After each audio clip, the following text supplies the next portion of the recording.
For Black History Month, I'm talking about the work of one Black biblical scholar or theologian every day, and today is JoAnne Terrell's book, Power in the Blood, The Cross in the African American Experience.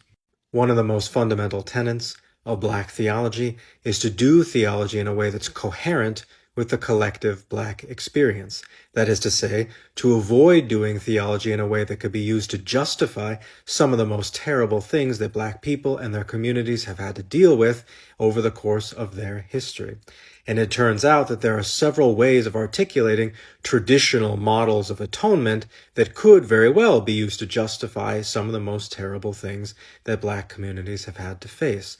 And so the task falls to Black theologians to try to rethink some of these traditional theories of atonement so that they can become coherent with Black experience.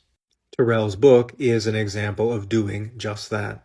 For example, Terrell points out that traditional theories of atonement can glorify violence done to marginalized people, insofar as it's through that violence that salvation is accomplished. And yet that glorification doesn't work out well for Black communities who so often are marginalized and so often suffer violence at the hands of other groups. To glorify violence against marginalized communities for Black communities would result in the glorification of violence done to themselves.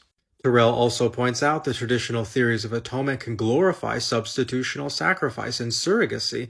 And again, this just doesn't work so well for Black communities and Black women in those communities in particular, because historically so many Black women were forced into surrogacy roles, and there's nothing ennobling, let alone worth glorifying about that experience. So the question is, how can we rethink what Jesus accomplishes on the cross without glorifying either violence or surrogacy?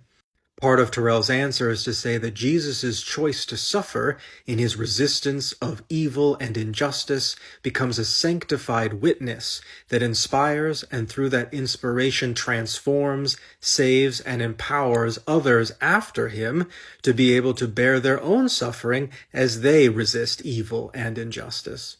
This shifts the significance of the atonement from we are saved because an innocent person is tortured to death to we are saved because we come to participate in the same resistance to evil that God did. This is a theory of atonement that's more congruent with Black experience, probably couldn't be used to justify the continued oppression of Black people, and simultaneously continues to be useful for Black communities today who strive to fight against injustice.